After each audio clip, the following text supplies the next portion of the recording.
In the scorching heart of Lagos, beneath a battered sky smeared with dust and diesel fumes, there lived a young woman named Esther, a soul carved from struggle, yet clothed in relentless kindness. At just 24, she had known more loss than laughter, her parents long gone, her dreams dimmed by poverty, yet her spirit still sparkled like morning dew on rusted zinc. Every morning before the sun found its voice, Esther lit a small charcoal stove beside a crooked wooden stall patched with iron sheets and love. There, under the same gnarled tree by the roadside, she cooked pots of rice, beans, and yam porridge for passers-by who barely had time to thank her. Her slippers were worn, her dress faded, but her smile was a flame that never died. "Good morning, sir. You're welcome," she'd sing out to each customer, even when her stomach twisted from hunger.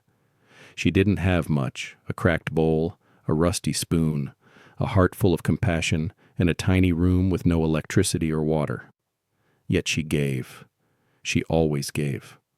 One afternoon, as the air hung heavy with heat and the flies buzzed lazily, an old man creaked into sight. His wheelchair screeched across gravel, creak, creak, creak, drawing laughter from children and sneers from adults. His name was unknown to most, but Esther called him Papa J.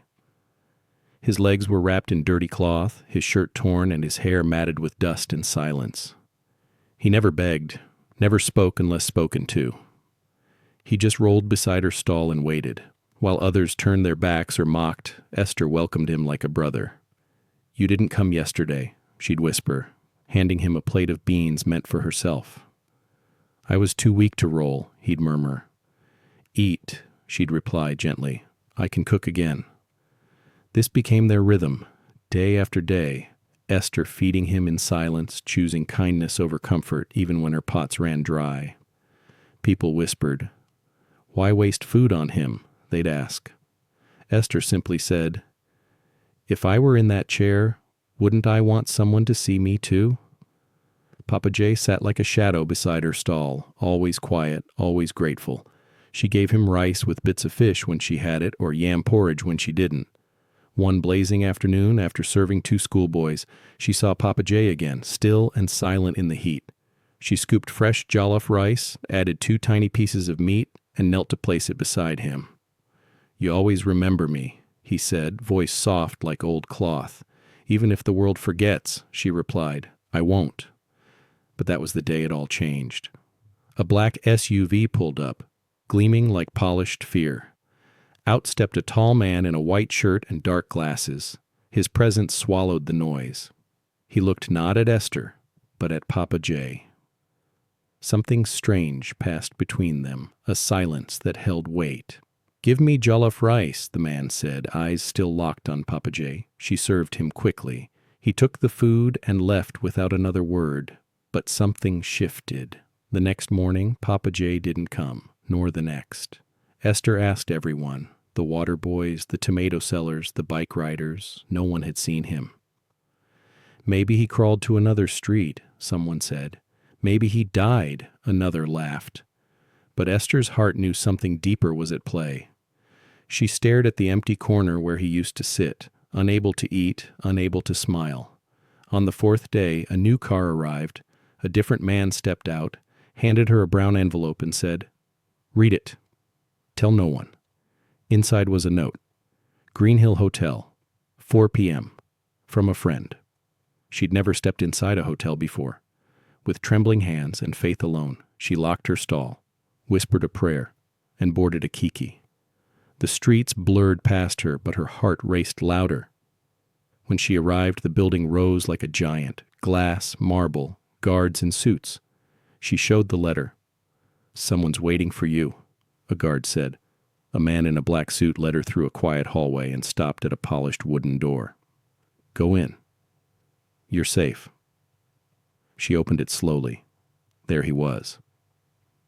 Papa J. But this wasn't the man from the roadside.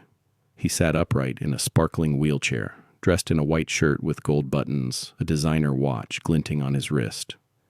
His face was clean, calm, empowered.